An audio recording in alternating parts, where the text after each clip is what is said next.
Romanos 5, verso 6.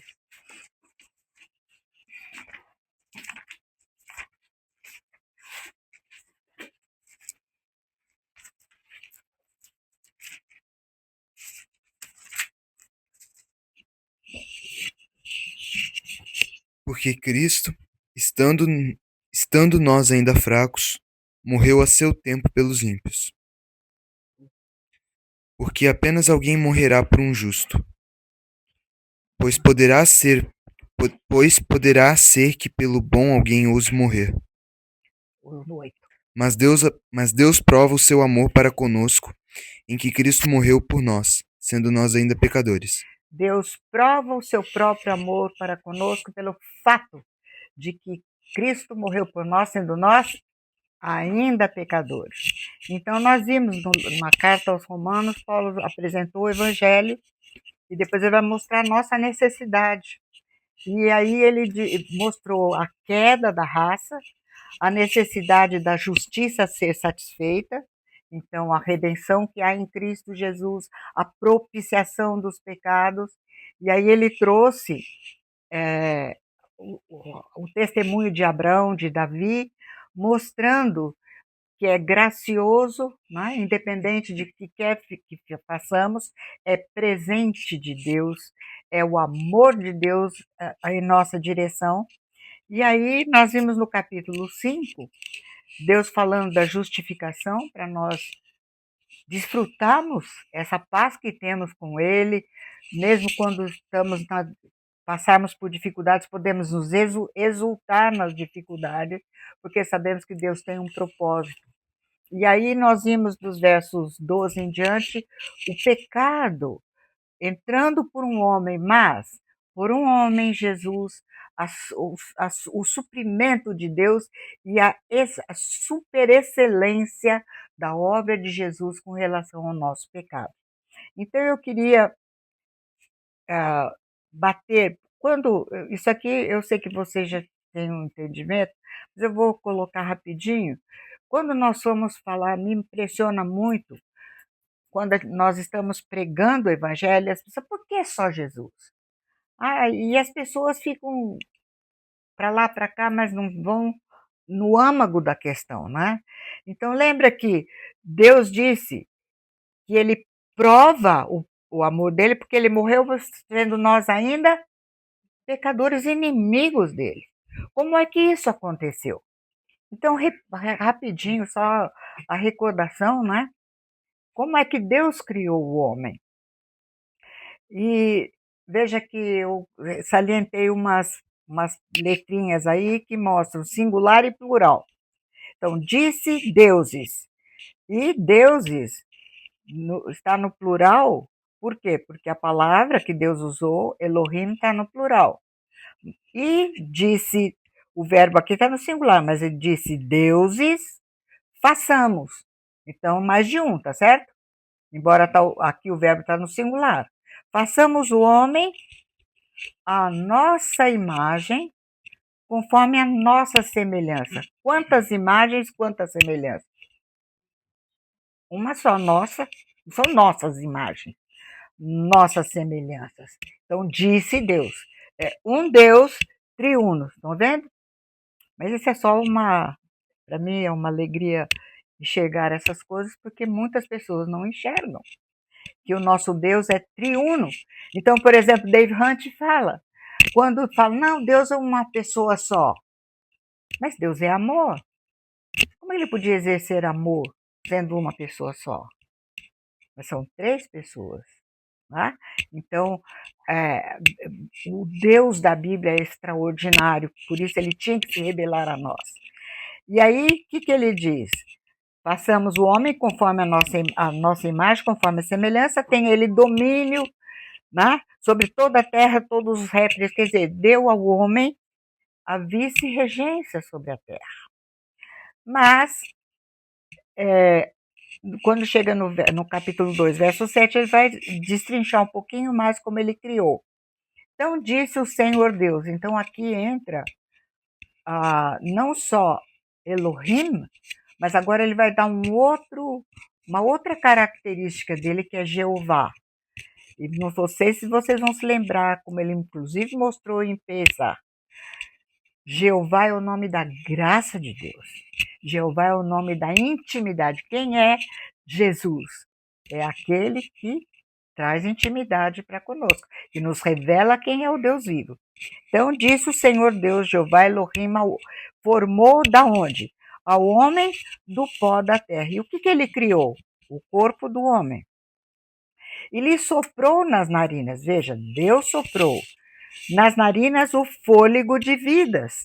E imediatamente formou dentro do homem, pois ele, seu espírito, formou o espírito no homem. Mas é fôlego de vidas. E aí o homem passou a ser alma vivente. Então Deus deu uma vida espiritual e uma vida psíquica para o homem, para ele se relacionar aqui na Terra e para ele poder receber informação de Deus. Nota, isso aqui é importantíssimo. Foi o sopro de Jeová que fez o homem ser o que nós somos. Seres que têm vontade própria, que pensam, que querem. Mas o que importa agora? O relacionamento entre o Criador e o homem como Deus o criou.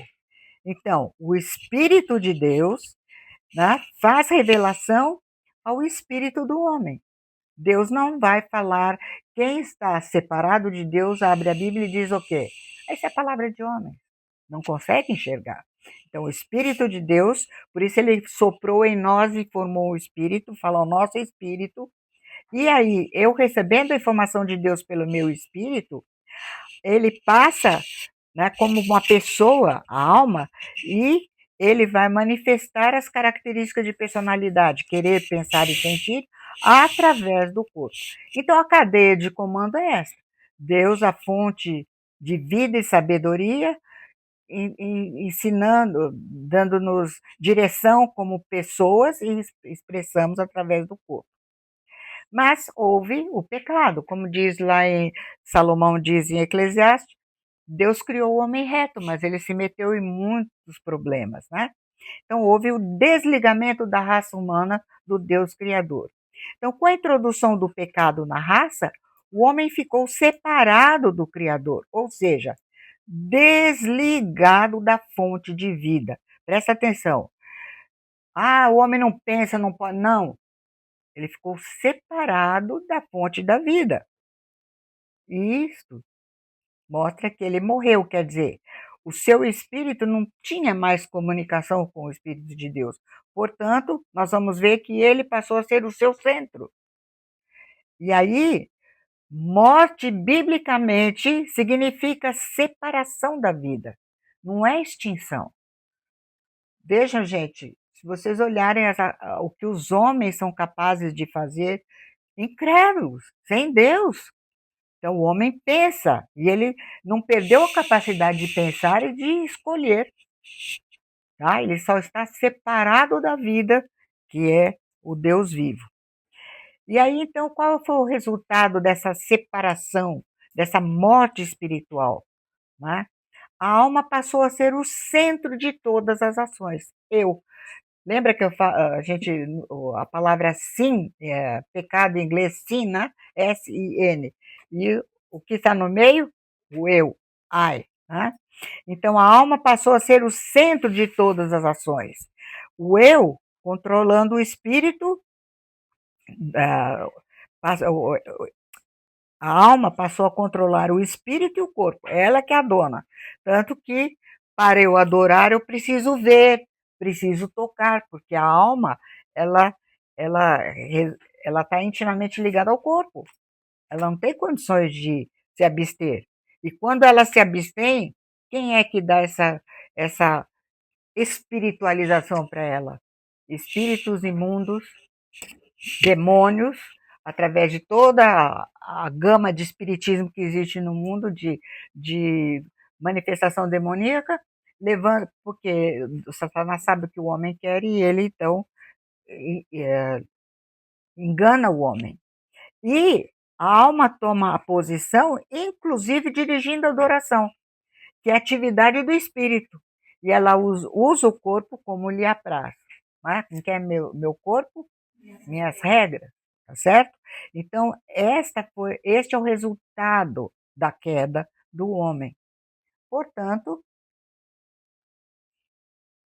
Bem, eu fui falar, fugiu o nome do decreto. assim como por um só homem entrou o pecado no mundo e pelo pecado a morte, assim também a morte passou a todos os homens, porque todos pecaram. Então, notem, o pecado entrou, trouxe a morte, né? Romanos 5,12. E pelo pecado, a morte, e a morte passou a todos os homens. Então, quando você for falar com ele, mas eu não tenho pecado, então você não vai morrer. Né? Então, nós temos que sempre usar a informação de Deus para destruir a mentira que Satanás tem colocado no mundo. Então, a morte entrou. E aí, então, vem para a morte espiritual, que é o salário, o pagamento do pecado. Qual a solução do Criador? Né? Então, essa solução. A todos quantos o receberam, deu-lhes o poder de serem feitos filhos de Deus, a saber, aos que creem no seu nome, Jesus. Os que não nasceram os quais não nasceram do sangue, nem da vontade da carne, nem da vontade do homem. Então, não nasceram naturalmente, simplesmente fisicamente, mas da vontade de Deus. Nascimento espiritual. Então, vocês vejam, qual a solução de Deus? Se eu estava morta, eu preciso do quê? De vida. Aonde que está a vida? Quem é a vida? É Jesus. Então, a todos quantos receberam. Então, Deus está falando que a solução dele não é um relacionamento, né? Não nasceram da vontade da carne, do sangue do homem, mas nasceram, tudo bem? Mas nasceram da vontade de Deus, quer dizer, o nascimento espiritual. Então, a solução de Deus é a vida voltar a nós. Então, todo homem precisa. Por que de Jesus? Porque Jesus é a vida. Primeira resposta. Muito bem. O que é nascido da carne é carne, e o que é nascido do espírito é espírito. Não te admires de eu te dizer, importa-vos nascer de novo. Então veja que Jesus disse: o que é nascido da carne é carne. Vamos fazer reencarnação, vou isso e aquilo. Não adianta, tá? No plano humano. O que é nascido da carne é carne, o que é nascido do espírito é espírito. Não te admires de dizer, importa-vos nascer de novo. Então, o problema da raça é esse aqui. Mas para eu nascer de novo, como é que eu faço com a velha vida? Aqui que eu quero que vocês vão entendendo o raciocínio do Espírito de Deus. Então, 1 Coríntios 15, 22, por exemplo, diz: em Adão todos morrem. E, em seguida, em Cristo todos são vivificados. O verso 47, eu só estou citando aqui, lembrando. O verso 47 diz: o homem, o primeiro Adão é terreno. O segundo Adão, Jesus, é do céu celestial. Então, por isso Jesus disse: não fica admirado, é necessário você nascer de novo.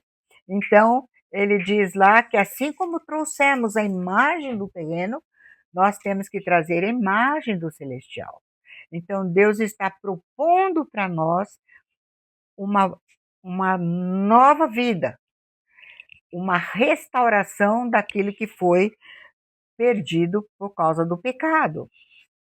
E aí, ele diz que é necessário nascer de novo. Mas que tipo de filiação é oferecida pelo Deus vivo?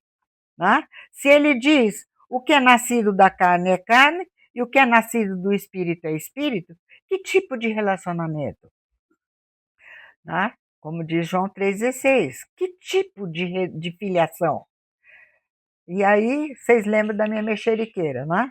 Então, nota aqui, ó, você tem uma raiz, mas através do enxerto, você tem 2 frutos distintos. Então vem a pergunta: como um enxerto, a filiação por adoção é algo que Deus está pensando?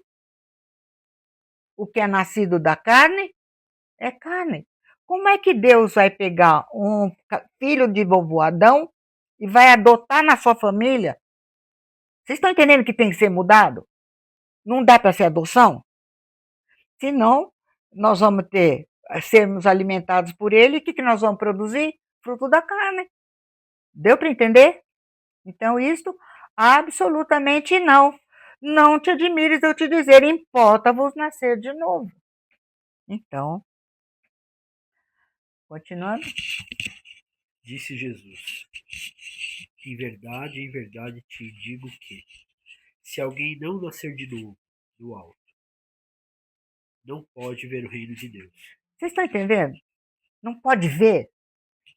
Não sei se vocês têm visto, eu queria até pôr, mas não pus hoje, mas sabe aquelas crianças que eles têm passado, uns dizem que é IA e tal, mas, por exemplo, o neném não enxerga. Aí põe o óculos no neném, ou faz uma cirurgia, ele fica extasiado. A minha prima, ela é, acho que uns 2, 3 anos mais velha que eu. Ela era pequenininha, morava lá no centro de São Paulo. Quando ela devia ter uns 3 aninhos, meus tios puseram óculos, né? Deram óculos para ela. Ela chegou na sacada do prédio, você imagina, no centro tinha mundo de prédio, assim, canta casa. Ela nunca tinha visto. Vocês estão entendendo? Por exemplo, a criança que não ouve, põe o aparelho, a alegria de ouvir, a criança chora. Então, se alguém não nascer do alto, não tem olho, não vai ver. Mas Jesus continuou, por favor. Quem não nascer da palavra de Deus e do Espírito de Deus, não pode entrar no reino de Deus. Não pode entrar, ele não existe no reino de Deus. Vocês estão entendendo? Então, a palavra de Deus, o Espírito de Deus, são 2 sementes divinas. Que vida vai ser produzida? A vida nós somos, 2 Pedro 1 diz, nós somos co-participantes da natureza divina. Por isso pode, através de nós, Jesus pode frutificar os frutos do Espírito. Sem isso, não. Eu posso, como diz Romanos 13, 1 Coríntios 13, eu posso até me queimar, me destruir e fazer o que eu fizer se eu não tiver amor. Se a vida de Jesus estiver em mim, eu serei como um metal batendo, não tem vida. E aí, então, a semente é a palavra de Deus, como diz lá em Lucas. Então, quem vai ler, por favor? Pois fostes regenerados, não de semente corruptível, mas de semente incorruptível, mediante a palavra de Deus, a qual vive e é permanente. Então, Deus diz que nós fomos gerados, fica aí que tem mais outro. Fomos gerados novamente, não de semente corruptível. O que é nascido da carne é carne.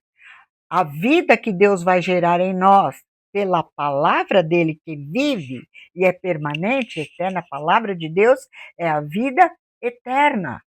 E aí, lembra, tem que nascer da palavra de Deus e do Espírito de Deus.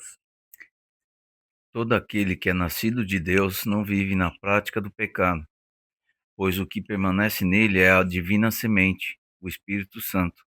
Ora, esse não pode viver pecando porque é nascido de Deus. Por favor, 1 João 2,20. O que permanece em nós? Aqui, 1 João 3, mas é todo o contexto. O que diz 1 João 2,20? E vós possuís unção que vem do santo, e todos tendes conhecimento. Vós possuís a unção, está falando para filhinhos, para novos nascidos. Quem que permanece em nós? A divina semente, o Espírito Santo. Então, a vida que Deus vai gerar em nós é a vida que vem do Senhor Jesus. Estão entendendo? O que é nascido da carne é carne, o que é nascido do Espírito é Espírito. Então, Jesus disse, importa nascer de novo. Então, lembrando de João 15, Jesus disse: Eu sou a videira verdadeira, vós os ramos. Então, veja, esse ramo aqui, notem que belos cachos de uva são produzidos através dele. Mas por que ele pode produzir uva? Se ele fosse, por exemplo, um ramo de espinheiro enxertado aqui, ia produzir uva? Vocês estão entendendo? Então, Jesus disse: Eu sou a videira verdadeira, vós os ramos. Se eu sou um ramo da videira, eu nasci da videira. Recebi a natureza capaz de. Quem vai produzir é a videira. Através de mim, porque eu ganhei a natureza da videira, a videira pode produzir uvas através do ramo. Vocês estão entendendo? Vós os ramos. E ele diz: Importa-vos nascer de novo, nascidos de jamais enxertados. Eu vou bater isso até morrer. Eu não aguento as pessoas pensarem que você foi adotado na família de Deus. Não é o Deus da Bíblia.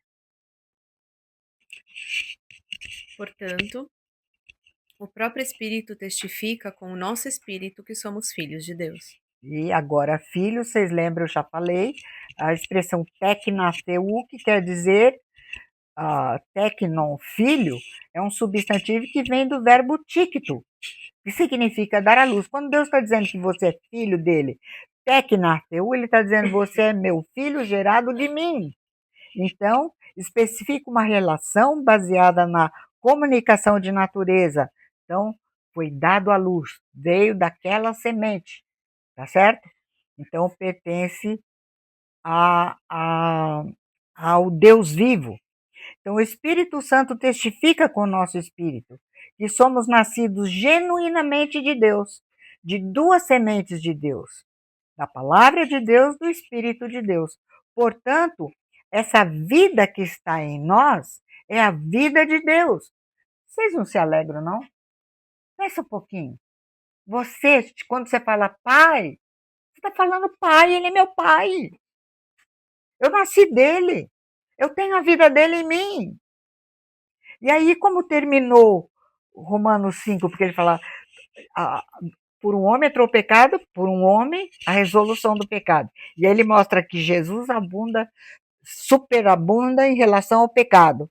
E aí vem a conclusão, porque onde abundou o pecado, superabundou a graça. E aí falar que delícia, agora a graça abundante, que beleza. Mas como começa Romanos 6? Vamos ler os 5 primeiros versículos de Romanos 6. Romanos 5 terminou assim: onde abundou o pecado, superabundou a graça. 6, 1 a 5. Versículo? 1 a 5. Que diremos, pois? Permaneceremos no pecado para que seja a graça mais abundante? Veja que o Espírito de Deus está pegando a gente na curva. Eu amo, porque o Espírito de Deus sabe quando a gente vai, então ele já pega lá. De modo nenhum. Como viveremos ainda no pecado? Nós, os que para ele morremos? Ou, porventura, ignorais que todos nós que fomos batizados em Cristo Jesus, fomos batizados na sua morte?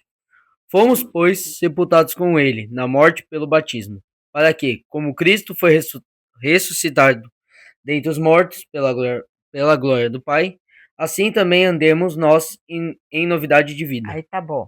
Obrigada. É 3? 4. Tá bom. Então, veja, onde abundou o pecado, superabundou a graça. Então, vem a nossa pergunta, não é? Que diremos, pois? Permaneceremos no pecado, isto é, numa atitude habitual, manifestando continuamente o velho homem, para que seja a graça mais abundante? Esse permanecer aqui é exatamente isso. Então a pessoa, eu aceitei Jesus e continua do jeito que estava? Não tem como. Como? Eu vou permanecer para que a graça seja mais abundante?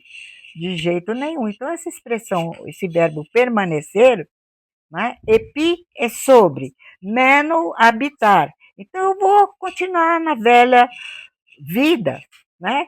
E esse verbo aqui está no presente ativo, o subjuntivo é uma possibilidade, né? Indicando uma atitude habitual, manifestando continuamente o velho homem como hábito. O Espírito de Deus não vai aceitar isso. E ele diz de jeito nenhum, mas vamos continuar. Com essa pergunta, vamos permanecer habitualmente no velho homem? Né? Deus nos leva a raciocinar, e aqui é outra coisa que eu quero que vocês lembrem para falar para as pessoas. Como age a graça? Ela pode prescindir. A graça pode abrir mão da justiça. Eu posso, é graça, então eu bato nas costas e tudo bem? O próprio Deus define a relação entre esses dois atributos, justiça e graça, ou amor. E aí vem. Pode ler aqui? O que justifica o perverso é o que condena o justo. Abomináveis são para Jeová, tanto como o outro. Justificar o perverso? Né? Então, não. Eu vou passar a mão. Ou o que condena o justo. As duas coisas são abomináveis para ele. E aí, perdão. Desculpa. Agora veja, continue, Helena, por favor. Sendo justificados gratuitamente por sua graça, mediante a redenção que há em Cristo Jesus. A graça dele, gratuita, lembra? Gratuitamente pelo seu presente que justifica. Teve um preço que teve que ser pago. A redenção que há em Cristo Jesus. A quem Deus propôs com propiciação mediante a fé no seu sangue, para manifestar a sua justiça. Por ter Deus, em sua tolerância, deixando impune os pecados anteriormente cometidos, tendo em vista a manifestação da sua justiça no tempo presente, para ele mesmo ser justo, o justificador daquele que tem fé em Jesus. Notem, a graça de Deus tem que estar ligada à justiça. Então, ele pagou, havia um preço a ser pago porque a justiça foi ferida, né? E Deus propôs esse pagamento no sangue de Jesus.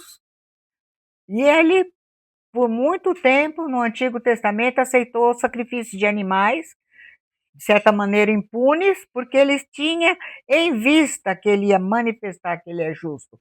Quando o Senhor Jesus iria subir à cruz, e aí ele diz, eu sou justo, eu cobro, eu tenho um preço, tem a propiciação, mas eu sou justificador daquele que crê que o preço foi pago por Jesus. Estão entendendo? Então, quando ele pergunta, vou continuar pecando? Não, não é assim não. Então, o que diremos, pois? Permaneceremos no pecado, numa atitude habitual, manifestando continuamente o velho homem, para que a graça seja mais abundante? De modo nenhum. E qual agora é o ponto aqui? Por que não? E agora ele vai dizer, como viveremos ainda no pecado, nós que para ele morremos? Sabe como começa a vida cristã? Com a sua e a minha morte. Como que eu posso nascer de novo se eu não morrer? Vocês estão entendendo? E vocês vão ver ainda o capítulo 7. Como é que eu vou ficar livre da condenação da lei? Eu preciso morrer para a lei não me pegar. Então, como viveremos ainda no pecado se nós morremos para ele? Me genoito. De modo nenhum. Essa é a assertiva mais forte que tem. Nós morremos para o pecado.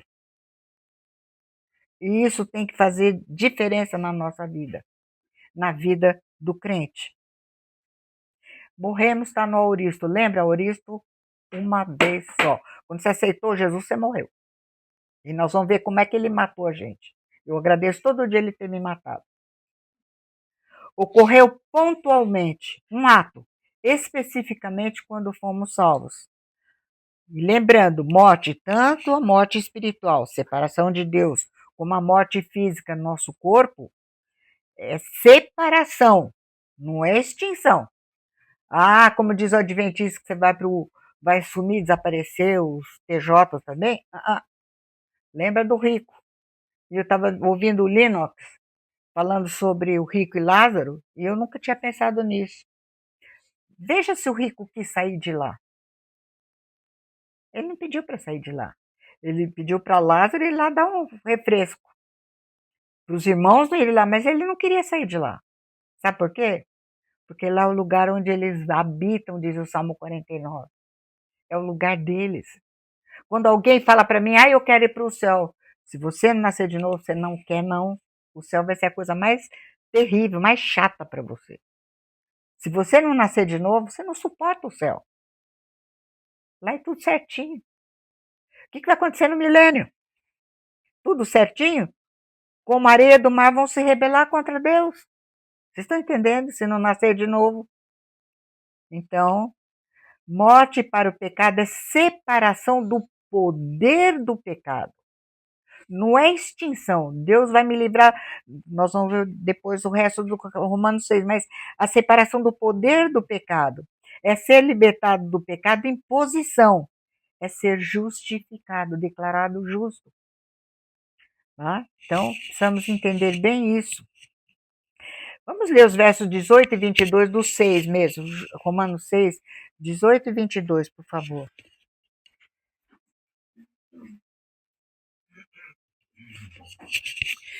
E libertados do pecado, fostes feitos servos da justiça.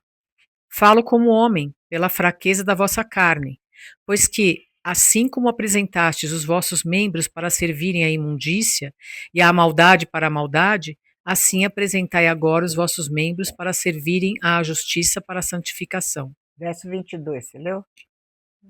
22.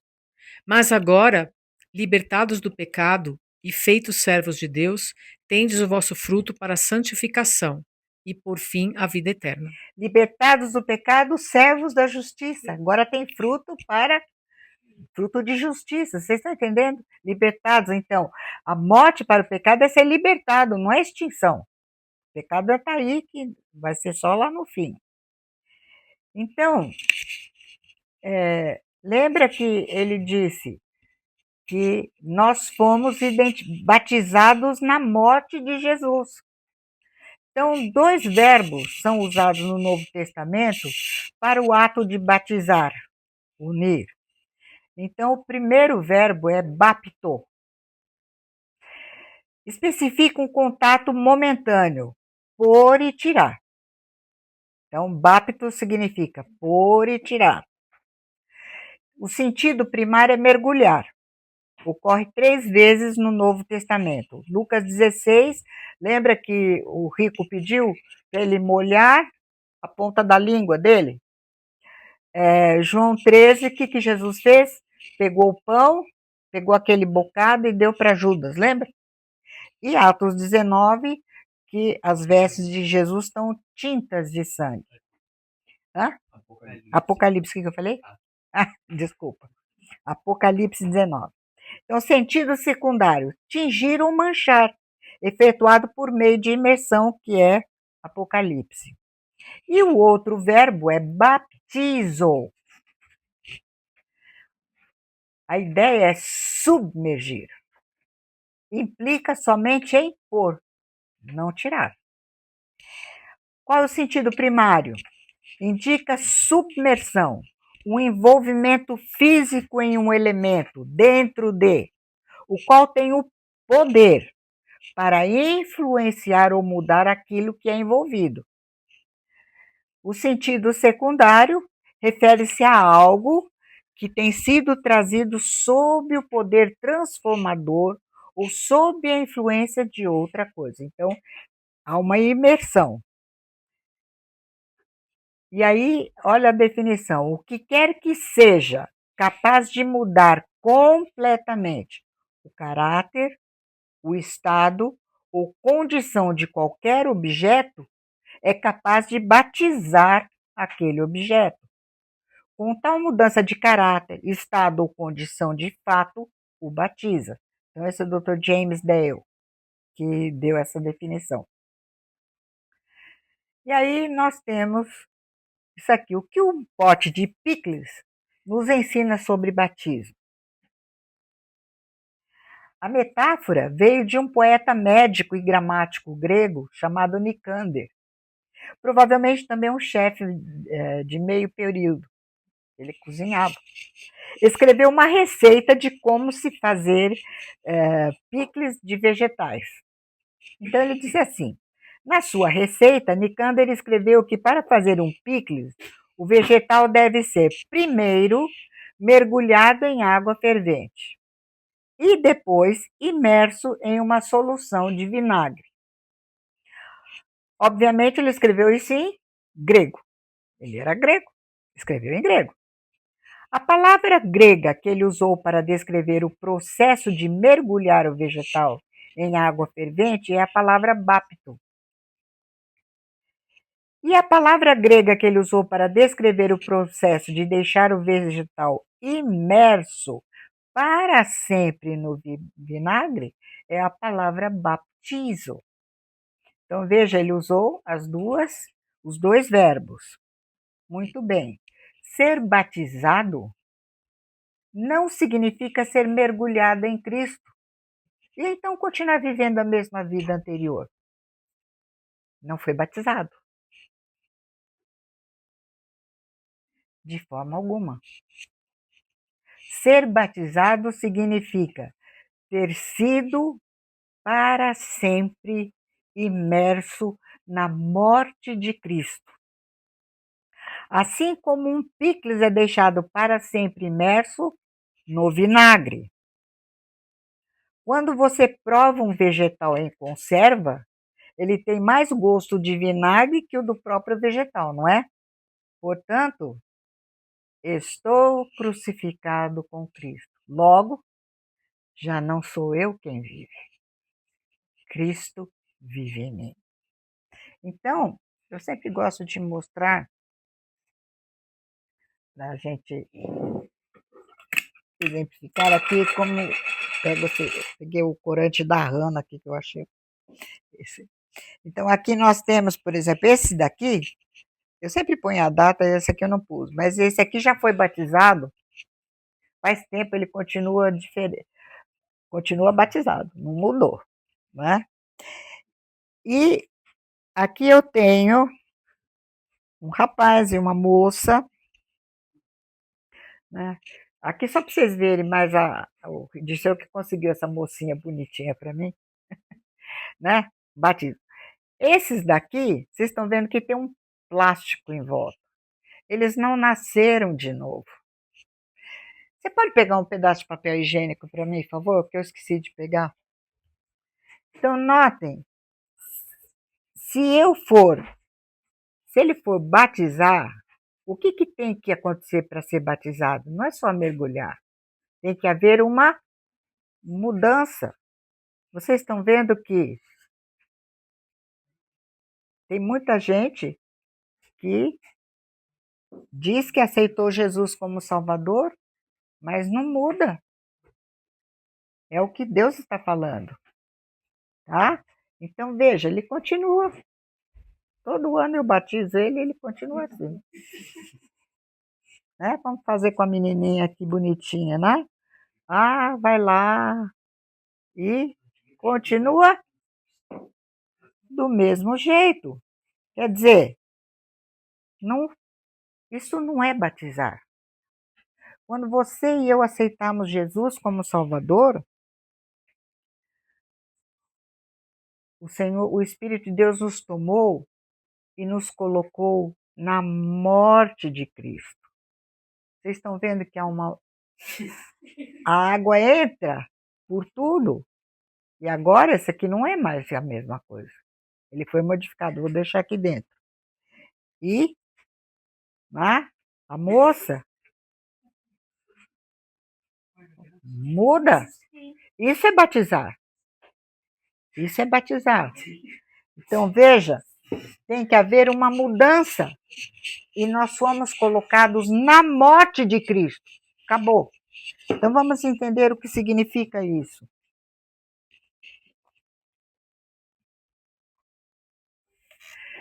Então vem a pergunta que o Espírito Santo faz através de Paulo para nós. Que diremos, pois? Permaneceremos no pecado para que seja a graça mais abundante? De modo nenhum. Como viveremos ainda no pecado, nós que para ele morremos? Nós morremos? Como morremos para o pecado? E aí vem a resposta. Fomos unidos com ele na semelhança da sua morte. Por que semelhança? Porque a dele não tinha pecado, mas nós tínhamos todo o pecado. Mas nós somos feitos um com ele. Que tipo de união? Sempre eu vou bater aqui. Fomos enxertados? Não. Aí ele diz: fomos, pois, sepultados com ele na morte pelo batismo. Esse batismo não é aquele da água lá. Está falando de uma obra que o Espírito de Deus faz na nossa vida. Fomos, pois, sepultados com ele na morte pelo batismo. Sepultados com ele, junto com ele, é isso? Se fosse assim, eu peguei um grão de arroz e um de feijão. Se eu plantar ambos, o que vai acontecer? Depois de um tempo, nasce um pé de feijão e um pé de arroz. Tá certo? Não. Porque nós, os que cremos, fomos batizados no Senhor Jesus. Isto é, fomos identificados com o Senhor Jesus Cristo. Onde? Quando? Quando começou a nossa identificação com Ele? Em sua morte. Jesus ficou 6 horas, né? 9, 3, 6. 6 horas na cruz. Quando ele disse, está consumado, entregou o Espírito, a partir daí nós somos identificados com ele. A morte dele é a nossa morte. Real, verdadeira, 100%. Você pode dizer, eu morri com Cristo. E aí o Espírito de Deus pergunta, quem vai ler, por favor? Ou porventura ignorais que todos nós que fomos batizados em Cristo Jesus, identificados com? Que batizar é identificar. Então, fomos batizados em ou identificados com Cristo. Fomos batizados, identificados com a sua morte. Vocês estão entendendo? Paulo está perguntando, vocês ignoram isso? Quando o Espírito de Deus nos tomou e nos colocou em Cristo, nós somos identificados na morte dele. Fomos sepultados. É para ler? É, por favor. Fomos sepultados, unidos com ele pelo batismo, pela identificação, morremos com ele. Aleluia. Não, mas fomos feitos?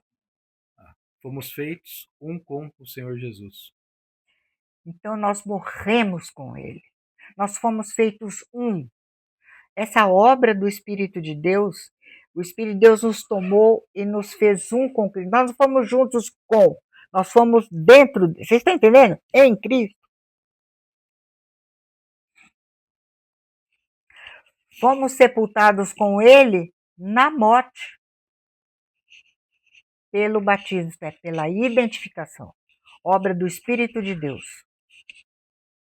E qual foi o propósito? Para que, como de entre os mortos, Cristo ressuscitou pela glória do Pai, assim também você e eu andemos nós em novidade de vida. Vocês estão entendendo que não dá para ficar na velha vida, tá? Desculpa, eu não tenho paciência, eu não sei. Não, não, não, não, não. Não passa a mão na cabeça do velho homem. O velho homem tem que ser levado à cruz o tempo inteiro. O tempo inteiro. Como Cristo foi ressuscitado, nós somos unidos na morte. Não tem mais Vera Lúcia. Quem que saiu da sepultura? Jesus. E agora essa vida ele deu para mim, eu nasci de novo. Por que eu pude nascer de novo? Eu morri, aí nasci de novo. Essa nova vida, agora eu posso andar em novidade de vida. Então, por favor, pode ler você. Ah, tudo bem. Não. Estou crucificado com Cristo. Logo, já não sou eu quem vive, mas Cristo vive em mim. E esse viver que agora tenho na carne, vivo pela fidelidade do Filho de Deus, que me amou e a si mesmo se entregou por mim. Pela fidelidade do Filho de Deus que me amou, não sou mais eu. Como dizia o apóstolo João Batista, né? Convém que eu diminua e que ele cresça. E agora vem a pergunta. Ou porventura ignorais que todos nós que fomos batizados em Cristo Jesus, fomos batizados na sua morte? Nós fomos batizados em Cristo. O Espírito de Deus nos identificou na morte de Cristo. O velho homem. Por que você acha que você tem certeza que vai para o céu? Porque o seu velho homem está morto. Essa é uma obra do Espírito de Deus. Fomos batizados, batizar, lembra então o que é batizar? Tem que mudar completamente, mudou. Fomos batizados na sua morte e ignorar aqui falta de informação ou de inteligência. Mas vocês não sabem. É necessário saber, o Espírito de Deus quer que saibamos. Então, através do batismo, nós somos identificados, fomos feitos um com Cristo. E essa identificação teve início na sua morte. Estou crucificado com Cristo. A vida cristã, meus irmãos, começa com a morte do velho homem. Vida cristã, qual é a locução? Vida de Cristo. Não é a sua. Sempre melhorando. Não, mentira. Sempre morrendo, ficando morta lá, deixando Cristo viver. Vocês estão entendendo? Então, todos os que fomos batizados em Cristo Jesus. Então, o Espírito Santo nos pôs em Cristo e fomos batizados na sua morte. Então, o Espírito de Deus nos identificou na morte de Cristo. E aí, então, quando ele ressuscitou, nos deu a garantia de podermos viver uma nova vida. E todos fomos sepultados com ele, com Cristo, né? Juntamente com ele. Quando ele foi para a sepultura, a velha natureza foi lá, como diz Colossenses. Então, fomos sepultados na morte pelo batismo. Nós temos que entender bem isso. Eu estou batendo de várias maneiras, porque me dá tristeza de ver que nós não entendemos isso. Como começa a vida cristã. Como é que eu posso nascer de novo? E por isso você não foi enxertado, adotado, coisíssima nenhuma. E aí, 1 Coríntios, eu vou ler aqui para dizer o seguinte. Presta atenção. Em um só Espírito, todos nós fomos batizados em um corpo. E está ausente o resto, o complementa, mas em um corpo todos fomos batizados. Então, presta atenção aqui. Em um Espírito, todos nós fomos batizados em um corpo.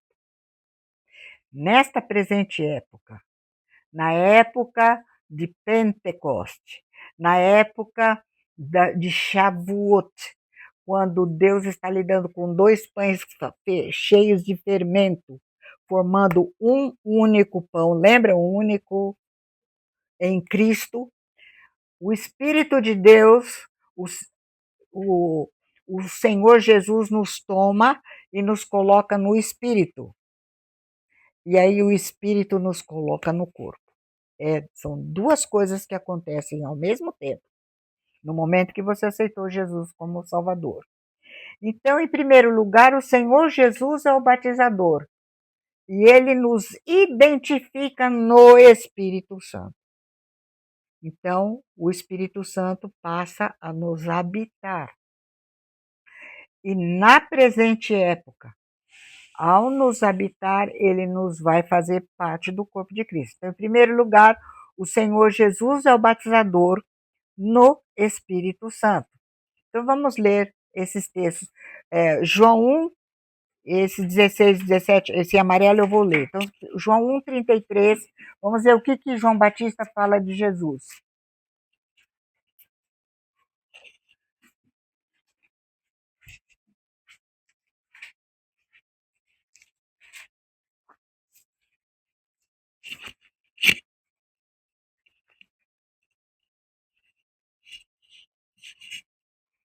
Quem vai ler? Eu não o teria reconhecido, se aquele que me enviou para batizar com água não me tivesse dito: aquele sobre quem você vir o Espírito descer e permanecer, esse é o que batiza com o Espírito Santo. Então, eu não sei tanta rebelião, né? Batiza no Espírito. Você mergulha com a piscina? Você mergulha com a piscina? Não, Você mergulha na. Ele está mergulhado com ou no? No. Então, aquele que você vira o Espírito Santo descer é esse que batiza no Espírito. E agora, pode ler aqui, Andréia, por favor? Mas eu vos digo a verdade, convém-vos que eu vá, porque se eu não for, o Consolador não virá para vós outros. Se, porém, eu for, eu vou-lo enviarei. Jesus está falando isso na última ceia, lembra? Então ele disse, eu preciso ir, se eu não for, o Espírito não vem, mas se eu for, eu vou enviar. E agora, por favor, ele cumprindo. A este Jesus Deus ressuscitou, do que todos nós somos testemunhas. Exaltado, pois, à destra de Deus, tendo recebido do Pai a promessa do Espírito Santo, derramou isto que vedes e ouvis. Que estava acontecendo em Pentecostes. Então, nota, Jesus disse, se eu for, eu vou enviar o Espírito. E ele foi e cumpriu a promessa e enviou o Espírito. A partir dali, o Espírito, então o Senhor Jesus agora nos coloca no seu Espírito. Somos a habitação do Espírito de Deus. Então, o que o Espírito Santo faz em nós? Ele nos habita, ele nos cela, ele é a garantia de que nós vamos receber um corpo novo, e tudo que Jesus prometeu, ele é a garantia. Mas, lembra, em um só Espírito, Jesus nos colocou no seu Espírito, fomos batizados em um corpo. Então, agora, o Espírito Santo é o batizador no corpo de Cristo. Então, vamos ver Gálatas 3, por favor. Aqui é 12, 13, viu? Como eu já falei bastante esse texto, Gálatas 3 e Colossenses 2, por favor. 26 e 27.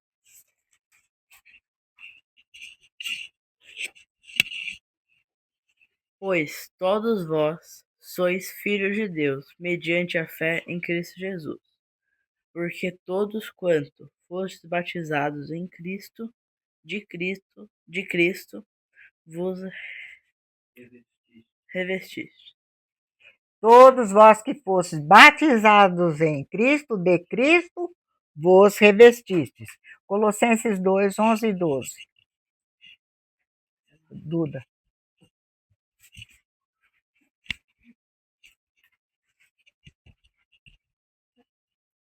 Nele também fostes circuncidados, não por intermédio de mãos, mas no despojamento do corpo da carne, que é a circuncisão de Cristo, tendo sido sepultados juntamente com ele no batismo, no qual igualmente fostes ressuscitados mediante a fé no poder de Deus, que o ressuscitou dentre os mortos. Então, fomos feitos um com Cristo. A obra do Espírito Santo, na presente época, Jesus nos colocou no Espírito e o Espírito nos faz parte do corpo de Cristo. E agora vamos abrir João 14 e vamos ver esse versículo, entendendo o que Jesus disse. Vou pegar essa Bíblia aqui.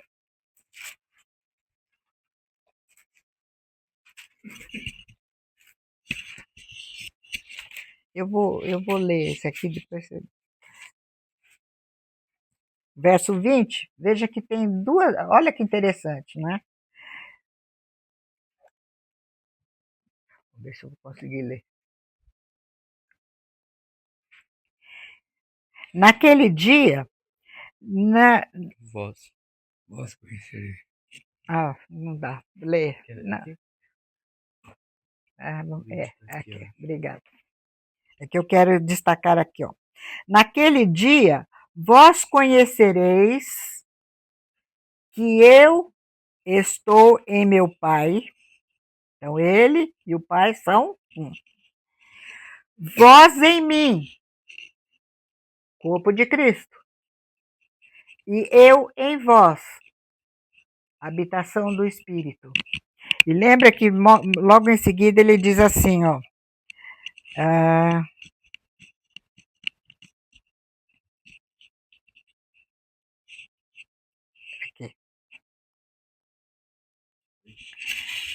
Aqui, verso 23. Respondeu Jesus: se alguém me ama, guardará minha palavra, e meu Pai o amará. E viremos e faremos nele. Quem que vem? O Espírito de Deus, o Pai e o Filho, pelo Espírito nos habitando. Então, veja, nós, na presente época, o Senhor Jesus nos habita pelo seu Espírito, e o seu Espírito nos faz parte do corpo de Cristo. E nessa presente época, ele nos cela, somos dele, ele é o penhor e muitas outras coisas mais. Que privilégio nós temos, né, na presente época. Então, veja, transformados. Quem foi batizado em Cristo foi transformado. Então, o que diz Hebreus, por favor? Porque o Senhor Jesus, com uma única oferta, aperfeiçoou para sempre quantos estão sendo santificados. Vocês estão entendendo?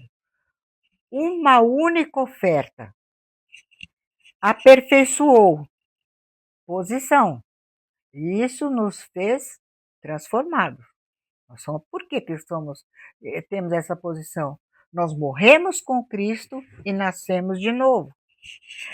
Mas, lembra que não é extinção, o pecado ainda está aqui. Então, quantos estão sendo transformados, santificados, é a experiência. Então, nós já temos a posição em Cristo mortos, já somos cidadãos dos céus, temos a vida de Cristo em nós. E esta vida, esse tempo, agora o que vai tratar Romanos 6, por causa desta posição que fomos mortos em Cristo, ressuscitados com Ele, agora Ele vai mostrar como é que nós vamos experimentar isso, mas sabendo, não ignore que você foi batizado, identificado com Cristo na sua morte. Quando você aceitou Jesus, você foi identificado na sua morte. Ele ressuscitou e nós somos ressurretos com Ele. E agora temos possibilidade, temos a velha natureza ainda aqui, mas temos a nova natureza e Jesus vai transformando-nos. Estamos sendo santificados, separados do poder do pecado, porque recebemos a nova vida, porque nós morremos, a nossa velha natureza está morta, e nós podemos o tempo inteiro, é gostoso, como diz o resto de Romanos 6, nós podemos ir a Cristo, temos que saber que a nossa velha natureza não pode ter poder sobre nós. Nós não estamos debaixo da lei, estamos debaixo da graça. E a graça diz: você está morto com Cristo, você é a habitação do Espírito, deixe que Ele dirija a sua vida e te dê vitória. Amém? Vamos orar?